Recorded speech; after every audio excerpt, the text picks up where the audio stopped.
Chapter 32. Torville ran his finger around the inside edge of the chimney pot and held it up for closer inspection. It was covered in soot. "Torville," hissed Gerda from the alley below. "Hurry up!"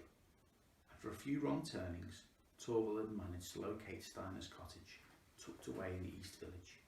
He was now up on the roof while Gerda stood guard. "Are you sure there's no other way in?" asked Torville in as loud a voice as he dared. "Positive," called Gerda. "The door's locked," she said, testing it again just to make sure. "And so are all the windows." Good, said Torville. "Then this is definitely the way forward," he said, thinking to himself that it definitely wasn't.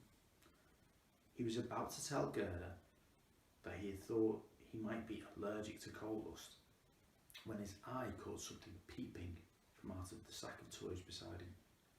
The front wheel of a red bicycle. And then it hit him. If he didn't go through with this, then Katie wouldn't get a bicycle for Christmas. And no matter how little he liked the thought of climbing down inside of a filthy chimney, that just wouldn't be right. "Okay," he hissed, "I'm going in."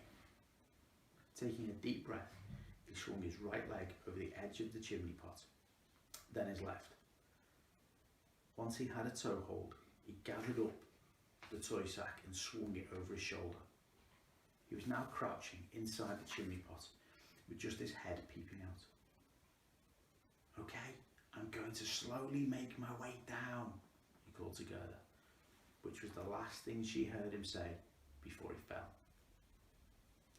Gerda rushed to the window, where she saw a huge cloud of ash billow out from the fireplace.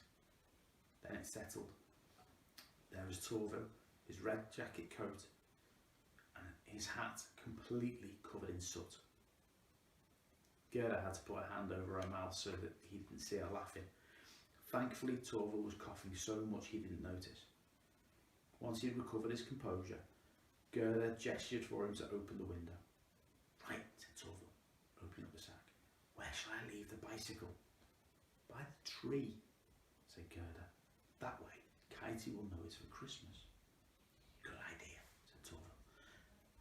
We want to do as he went to do as he was told. Seconds later, he was back. "What about the small stuff?" he said. "Leave that by the tree too," said Gerda. "But we want Katie to know that they're her presents. She might think they're decorations, that have fallen off." "I know," said Gerda excitedly. Take off one of your stockings." "Why?" said Torville. "Just do it," said Gerda. "Quick." Shaking his head, Torville pulled off one of his boots, then peeled off one of his red woolen socks. "Put all the little toys in that," said Gerda, "and put them at the bottom of Katie's bed." "You serious?" said Torville. "What if she wakes up?" "She won't," said Gerda. "What if you're really, really quiet?" "Right," said Torville, and quickly filled the stocking with lots of small presents. He was just about to tiptoe up the stairs when he stopped remembering something. He went over to his sack of toys and rummaged about in the bottom of it. Finally, he found it, an orange. Carefully, he slipped the orange into the toe of the sock. "Why the orange?" asked Gerda. "No idea," said Torville. Seconds later, Torville let himself out of the front door and joined Gerda in the alleyway.